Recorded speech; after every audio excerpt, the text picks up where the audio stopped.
Ouais, eh ben, quelle semaine entre ce qui se passe en France, ce qui se passe dans le monde. Alors en France, problème d'essence, les grèves. Hein, là, on nous annonce une grève générale. On nous explique qu'on veut couper l'électricité pour pousser aux augmentations de salaire, etc. Ça se dispute dans les stations essence. Hein, on n'est pas loin de bagarres, raquettes. Hein, toi, tu étais du quartier. Non, du quartier. Bon, bah, ce sera 3 € de litre. Ah, il fallait y penser, ça. Ah, j'avoue que certains ne manquent pas d'imagination. Pour se faire un peu d'oseille, je veux dire. Hein, vous savez qu'ici, on est là pour rigoler, se faire un peu d'oseille. Enfin, eux, ils ont des méthodes. Hein. Mais alors, je sais pas si vous avez vu, cette semaine, qui était le bouc émissaire? Les actionnaires. Oh, qu'est-ce qu'on n'a pas entendu? Les actionnaires qui touchent les dividendes. Il faut taxer encore plus les dividendes. Ils ont voté un amendement. Un mec du parti de François Bayrou, le MoDem. Il a fait un amendement pour qu'on augmente la flat tax de 5% sur ce qu'ils appellent les super dividendes. Je ne sais toujours pas ce que c'est que les super dividendes. Mais vous avez vu, hein, je vous l'avais dit dans la dernière vidéo, vous êtes dans le camp du mal. C'est fini. Dès que vous êtes sur les marchés financiers, vous n'êtes plus dans le camp du bien. Hein, vous avez vu comment ils parlent des actionnaires. Alors bien évidemment, il n'y a aucune différence. Hein, ils font pas de différence entre le petit porteur et puis les gros actionnaires milliardaires. Hein. C'est tout le monde dans le même panier. Et tu vas voir, là c'est 35%. Demain, ce sera généralisé aux plus-values. Et puis ensuite, ce sera 40%. Donc Macron avait instauré la flat tax à 30% en 2018. Et voilà qu'ils utilisent cet événement, hein, avec Total, etc., pour bing, rajouter 5% à la flat tax pour les super dividendes. Encore une fois, je ne sais toujours pas de quoi il parle. Est-ce que les dividendes vont être taxés à 35% ou qu'est-ce que c'est une super... J'ai pas compris. Qu'en est-il des plus-values? Est-ce qu'on passe à 35% aussi? Non, espérons-le. Mais tu vois un peu la démagogie. Hein, ouais, mais méchants actionnaires. Méchants actionnaires, tu sais. On a entendu ça toute la semaine. Les actionnaires, c'était les pires des voyous, presque. Bien évidemment, ils expliquent pas que... sans actionnaires, il n'y a pas d'entreprise qui croît comme les entreprises du CAC 40.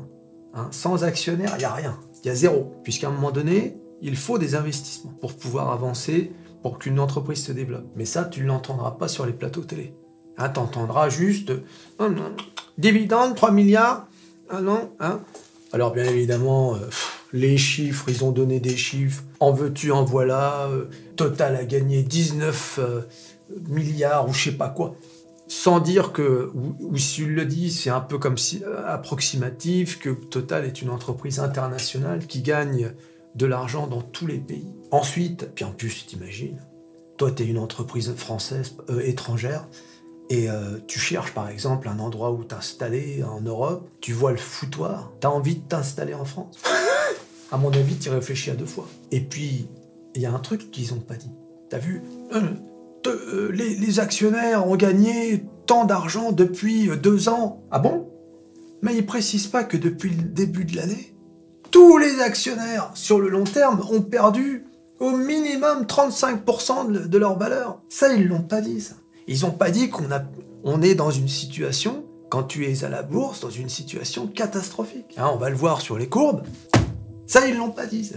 Hein, ils se sont bien gardés de dire qu'aujourd'hui, les gens qui perdent le plus d'argent depuis le début de l'année, ce sont les actionnaires.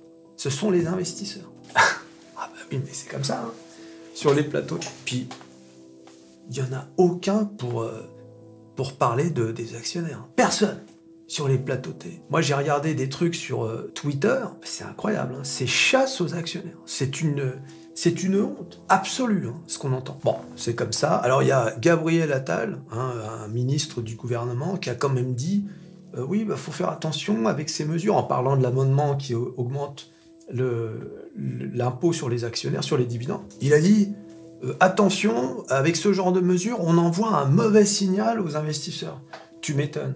Oui, parce qu'en fait, cet amendement, bien qu'il vienne du MoDem, donc qui fait partie de la majorité, eh bien, c'est un amendement qui allait à l'encontre du gouvernement. Le gouvernement ne voulait pas ça. Bah, tu penses, Macron, il a instauré la flat tax de 30%, c'est pas pour l'avoir augmenté à 35%. Qu'est-ce que tu veux? C'est comme ça, hein. Tu sais, c'est la démagogie des politiciens. Quand ils voient que c'est un peu la merde dans le pays, bim, il faut tout de suite un bouc émissaire. Les actionnaires, tout le temps. Tout le temps. Hein.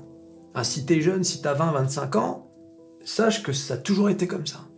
Souvenez-vous, les trucs, oui, licenciement boursier. Bon, d'ailleurs, c'est pas complètement faux. Hein.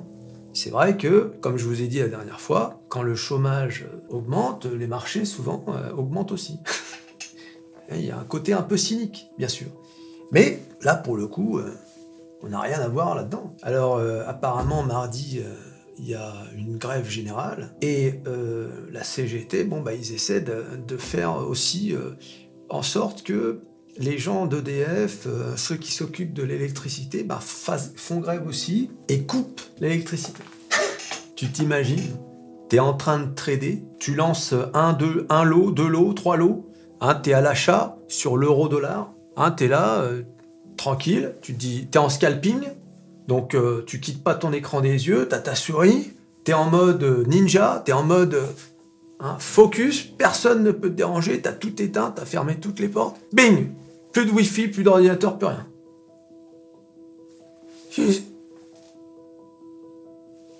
Même si t'as un plan de secours, imagine, il n'y a plus de 4G non plus. Parce qu'ils ont coupé le truc de SFR ou Orange ou je sais pas quoi. Une annonce de la Fed, le cours chute. Tu peux même pas sortir de ta position. T'appelles ton broker, lui non plus n'a plus d'électricité. Ou alors t'arrives pas à le joindre, comme c'est souvent le cas. Qu'est-ce que tu fais? Alors bien évidemment, selon le nombre de lots que t'as placé, tu peux perdre des milliers d'euros en un instant. Ça va très vite, même si la coupure est de 10 minutes, tu sais, genre un truc pour faire chier les gens, tu peux perdre des milliers d'euros. C'est un exemple, hein. Mais espérons que si ça arrive, ce genre de situation, c'est-à-dire coupure d'électricité, etc., bah, espérons qu'ils l'annoncent à l'avance. Hein, qu'ils disent, voilà, dans tel secteur, il y aura une coupure d'électricité de midi à 13h ou je sais pas quoi. Comme ça, tu t'assures de ne pas trader pendant ce temps-là. Mais vous voyez où est-ce qu'on en est? En France. En France. Hein, en 2022, on va se retrouver comme au Liban. Vous savez qu'au Liban, ils n'ont pas l'électricité 24h sur 24. Hein. Pas seulement maintenant, hein, ça fait des années que c'est comme ça. Et donc, ils compensent avec des générateurs à fioul. C'est incroyable hein, de se dire qu'on en est là aujourd'hui. Ah oui, elle est pas drôle cette vidéo. Ça, c'est sûr que ceux qui venaient pour rigoler un peu... elle est pas drôle. Bah, qu'est-ce qu'il y a de drôle cette semaine hein? Tu peux me dire? Rien. Alors, vous vous souvenez de dimanche dernier, j'avais fait un sondage pour vous demander ce que vous pensiez de la semaine à venir, est-ce que ça allait chuter ou est-ce que ça allait monter?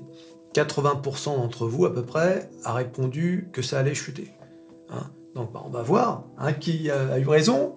On va voir. Alors, eh bien, figurez-vous que, regardez, le lundi 10 octobre, le CAC 40 a pris 2,16% en une semaine. Et oui, hein, qui l'eût cru, une bonne semaine pour le CAC 40. Les marchés américains, en revanche, comme vous le savez, l'inflation a augmenté. Et donc, le jeudi, tout le monde s'attendait à ce que le marché s'écroule. Il s'est écroulé. Regardez bien. Le marché est descendu, vous voyez, c'est ici, est descendu jusqu'à 10 088 sur le Nasdaq. Il y a eu une chute brutale au moment de l'annonce, et cette chute a entraîné le Nasdaq à son plus bas de l'année. Pour vous dire, pour retrouver ce point de 10 088, il faut remonter à juillet 2020. Hein. Donc il y a eu vraiment, bong, là les shorts s'en sont donnés à cœur joie. Seulement, comme le marché, regardez bien, hein, descend depuis des semaines et des semaines, regardez-moi ça. Septembre, bing, bing, bing, on est descendu jusque-là. À un moment donné, alors je sais pas si vous savez ce que c'est que la vente à découvert, dites-moi dans les commentaires, hein, je vous expliquerai précisément ce que c'est. Mais quand vous vendez à découvert, quand vous shortez, comme on dit en anglais, bien à un moment donné, vous êtes obligé de vous couvrir. Il faut absolument racheter vos positions, hein, parce que si vous et prendre vos bénéfices. Un gars qui short depuis le 12 septembre, il s'est fait un blé monstre. Mais comme là, on a atteint un point très bas, je dis, la dernière fois qu'on a atteint ce point, c'était en juillet 2020. Mais surtout, c'est le plus bas de l'année. 52 semaines, hein, on appelle ça 52 weeks low. On a atteint le... Donc un mec qui short, il voit ça, il prend ses bénéfices. Parce que le risque, c'est que ça remonte sans lui. Et si ça remonte et qu'il n'a pas racheté ses positions, il perd de l'argent, perd beaucoup d'argent. Et voire même s'il a shorté ici, il peut même perdre de l'argent par rapport à son investissement de départ. Et donc, il s'est passé ce phénomène à ce moment-là, où les shorters, eh bien, ont racheté leur position. De l'avis de tous. Il y a certainement d'autres choses aussi. Moi, je pense aussi que l'autre phénomène, c'est que l'inflation qui augmente était totalement attendue par les marchés, et de toute façon, ça ne change rien. Quand bien même l'inflation aurait été égale à 0, enfin sur le mois de septembre, ou même mieux, que l'inflation avait baissé, le marché aurait monté, mais ce que je veux dire, c'est que ça n'aurait pas bouleversé la tendance baissière du marché. Il faudrait que ce soit le cas sur plusieurs mois, hein, qu'on voit que l'inflation commence à baisser durablement, ça devient bon, vous voyez. Mais, une fois que les shorts ont racheté leur position, le lendemain, qu'est-ce qui s'est passé? Bing! Redescente au point de départ. Je vous dis, regardez ce marché en ce moment, c'est déprimant. Regarde-moi ça. Et bing, ça descend, c'est insupportable. Faut avoir le moral quand même. Faut avoir le moral. Ça fait bientôt 1 an qu'on subit ça. S'il n'y a pas une remontée des marchés après les élections midterms, le 8 novembre, là je crois qu'on va tous tomber en dépression. Parce qu'on s'attend quand même à une petite remontée, tu vois, après les élections. Quelque chose pour faire respirer le marché. Souvenez-vous de ce que je vous ai dit la dernière vidéo. Regarde, là on est là. Regardez, on a atteint donc le plus bas de l'année. Et je vous ai dit, regarde, ping, entre le marché de vendredi soir, la clôture, et le plus haut juste avant le crash du Covid, c'est-à-dire 9000, presque 900, il ne reste plus que 4,5%. Autant te dire que si cette semaine est une mauvaise semaine, on va arriver au plus bas, au plus haut du Covid, d'avant le Covid. Je ne sais pas si vous imaginez ce que ça veut dire. Ça veut dire que on reviendrait comme s'il y avait une ligne droite entre avant le Covid et aujourd'hui. Imagine un mec qui est dans le coma depuis juste avant le Covid. Il est tombé dans le coma. Et là, il est investisseur, il est à la bourse, et juste avant le coma, il est là, il regarde son Nasdaq, son Dow Jones, son SP500, et puis il voit le Nasdaq, bientôt 10 000, on est à 9 900, pouf! Et là, tout à coup, coma. Il se réveille, là, en octobre. Son réflexe, oulala, qu'est-ce qui se passe? Il sait pas qu'il est endormi depuis. Lui, il vient juste de se réveiller, pour lui, il a passé une bonne nuit, il est tout seul, personne pour lui dire, et il y a un téléphone, un ordinateur. Bon, c'est une histoire à dormir debout, bien évidemment. Vous avez compris que je ne serai pas le scénariste de l'année. Mais, supposons qu'il y a un ordinateur ouvert avec le Nasdaq affiché dessus. À la sortie du coma, qui n'a pas un ordinateur avec le Nasdaq? Et il voit le Nasdaq à 9900. Il pense qu'il a passé une bonne nuit. L'infirmière, qu'est-ce que je fous là? Il est rassuré. Il se dit, tiens, le Nasdaq, il n'a pas chuté depuis que je me suis endormi hier soir. Et là, on lui apprend que ça fait 3 ans qu'il est dans le coltard, et qu'entre-temps, le Nasdaq, il est monté jusqu'au ciel, et que maintenant, il est redescendu. Vous vous rendez compte? Ça voudra dire que les positions n'ont pas changé en 3 ans. C'est vraiment... Il n'y a pas plus déprimant que ça. Alors, je te raconte pas non plus ceux qui ont pris des positions en début d'année. Ou fin novembre. Alors eux, c'est pire que tout. Parce que là, ils ont tout perdu. Ça va remonter, vous inquiétez pas. Mais ça va prendre du temps. Ça va prendre du temps. Pour que le marché remonte, ça va prendre beaucoup de temps. Alors, pourquoi le Nasdaq a subi cette chute le vendredi? Alors, vous l'avez vu, le jeudi, c'est tout ce qui est vert. Donc ça a remonté, comme je vous l'ai expliqué. Et là, le vendredi, c'est redescendu. Eh bien, parce que les banques ont annoncé une baisse de leurs bénéfices. Et oui, et il n'en fallait pas plus pour faire baisser le marché. Surtout quand les banques perdent de l'argent, c'est pas bon. C'est pas bon signe. Ça veut dire qu'elles nous ont pas assez arnaqués. Donc du coup, le marché, il voulait une bonne excuse pour rechuter, il en voilà une. Vous savez que le marché a toujours besoin d'une excuse pour monter ou pour baisser. Sinon, ils vont auprès des organismes de surveillance, on peut les accuser de manipulation. Donc ils saisissent n'importe quelle mauvaise... S'ils ont décidé de liquider des lots par centaines, par milliards de dollars, bing, une mauvaise excuse et c'est parti. Une mauvaise news et ça leur donne une excuse. Hein, en cas de contrôle, pourquoi vous avez shorté ce titre hein? Pour quelle raison? Ah, je l'ai pas vu. Regardez ce qu'a annoncé Reuters. Ou je ne sais quelle autre agence de presse, ou je ne sais quelle autre mauvaise nouvelle, tu vois. Il faut que vous sachiez une chose sur les marchés financiers, pour ceux qui sont un peu nouveaux là-dedans. Les marchés financiers sont manipulés jusqu'à l'os, du matin au soir. Il n'y a rien de vrai, hein. Il faut que vous le compreniez. Et il y a des magouilles en tout genre, bien évidemment improuvables. Mais à force, tu sais comment ça marche. Un article de presse qui sort au moment où un concurrent annonce de bons résultats. Et bien sûr, cet article de presse descend ce fameux concurrent. Qui a acheté l'article? Allez savoir. Bien sûr, il n'y a aucune preuve. Enfin, il n'y a aucune preuve. Il faut enquêter pour trouver les preuves. Vous voyez? Mais au bout de 10 ans d'investissement, vous verrez que vous allez assister à des trucs, vous allez vous dire, mais c'est incroyable. C'est injuste, c'est dégueulasse. Vous allez être en colère. Et c'est là que vous comprenez que vous ne pouvez pas lutter. C'est pour ça que je dis toujours que nous, les petits porteurs, on est comme des vautours, des charognards. On attend que ça se passe et on ramasse les miettes. En espérant que parfois il y ait des grosses miettes. À notre échelle, ça peut être des grosses miettes. D'accord? C'est comme ça que ça marche. Mais quand tu rentres sur les marchés, j'ai dit, déjà tu ne fais plus partie du camp du bien. Hein, tu l'as entendu cette semaine. Hein, on est vraiment les personnes les plus détestées du pays. Mais tu sais aussi que tu participes à un truc qui est manipulé jusqu'à l'os.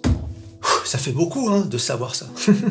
Mais bon, une fois que tu sais ça, eh ben, tu peux jouer le jeu en sachant que ça sert à rien de jouer au beau prince. Il n'y a pas de prince dans ce milieu-là. C'est pas un conte de fées, la bourse. Ça, la plupart d'entre vous l'apprendra à ses dépens. Hein, parce que vous allez voir qu'en fait, on a beau savoir ces choses-là, eh bien on se laisse quand même avoir malgré tout. C'est comme ça, c'est la vie. Hein, ce qu'il faut, c'est essayer de s'en sortir du mieux qu'on peut. Alors, quelques chiffres quand même pour réaliser où on en est aujourd'hui. Hein, on est mi-octobre, on est le dimanche soir, la 16 octobre. Il faut quand même réaliser un peu comment ça marche tout ça. Et ce qu'on subit depuis le début de l'année. Regardez des grosses boîtes, les grosses boîtes américaines qui ont pris cher cette année. Tesla, depuis le début de l'année, d'accord? Moins 48%. Nvidia, c'est quand même l'entreprise de cartes graphiques que tout le monde connaît, surtout les joueurs de jeux vidéo, s'il y en a parmi nous. Moins 62% depuis le début de l'année. Microsoft, inutile de présenter Microsoft, hein, je pense que là, moins 31%. Apple. D'ailleurs, Apple, dans la liste, c'est celle qui s'en sort le mieux. D'accord? Mais quand même, moins 24% depuis le début de l'année, tu vois. Meta, alors là, Meta c'est Facebook, etc. Bon, Meta, hein, c'est Metavest et barre-toi. Meta, depuis le début de l'année, moins 62%. Amazon, tu sais, c'est vraiment le truc, tu te dis, bon, eux, ils ont le monopole jusqu'à la Saint-Glinglin, rien peut venir les bousculer, ils maîtrisent tout. En plus, Amazon, tu sais, ils sont leaders dans les serveurs, le cloud, tu sais. Maintenant, ils concurrencent Netflix avec Amazon Prime, etc. Amazon, depuis le début de l'année, moins 37%. Tout ça, ce sont les soldes. Hein. Parce qu'à un moment donné, le marché va reprendre. Donc là, toutes les entreprises, là, c'est en solde. Vas-y. Google, inutile de vous présenter Google. Hein, la vidéo que vous regardez, YouTube, ça appartient à Google. Moins 33% depuis le début de l'année. Et depuis le début de l'année, hein, ça suit à peu près. Hein. Le Nasdaq, moins 35%. Total. Depuis le début de l'année, Total. Plus 16%. Oh ben ça va pas nous aider dans notre cause.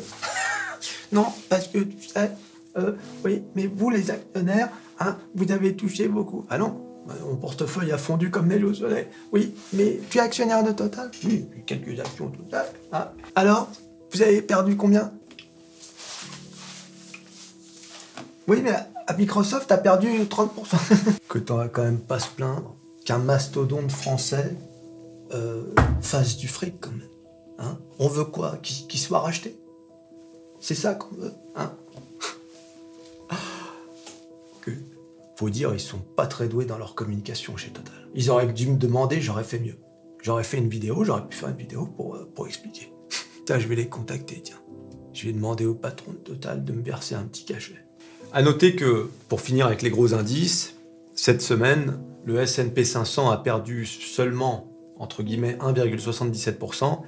Et le Dow Jones a fini dans le vert avec plus 0,74%. Alors ça, c'est important, parce que le Dow Jones, vous savez, c'est l'indice des grosses entreprises industrielles aux États-Unis. Donc, cette semaine, où quand même on a eu une annonce de la hausse de l'inflation du mois de septembre, on aurait pu craindre vraiment une semaine noire. Et au final, il n'y a que le Nasdaq qui a pris, en fin de semaine en plus, le vendredi, et finit la semaine donc à moins 3,18%. Donc voilà, mais malgré tout, on n'assiste toujours pas, bien sûr, à une remontée du marché, et il ne se passera rien. Il ne se passera rien tant qu'il n'y aura pas, comme je vous l'ai dit, je vous le répète depuis le début, un changement total, un shift, comme on dit, de la politique de la Banque fédérale. C'est-à-dire un arrêt de la hausse des taux d'intérêt. Mais la hausse des taux d'intérêt a quand même, bien évidemment, rajoute une charge pour toutes les personnes qui soit ont un crédit ou soit voulaient faire un crédit pour acheter une maison ou je ne sais quoi. Donc c'est vraiment une année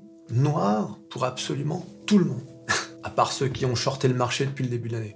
Eux, je les félicite. Bon, eh bien, espérons que cette semaine, on règle ce problème de l'essence. Je crois que Total a offert aux salariés une augmentation de 7% et je crois une prime de entre 3 et 6 000 euros. Mais la CGT a dit, ce n'est pas suffisant.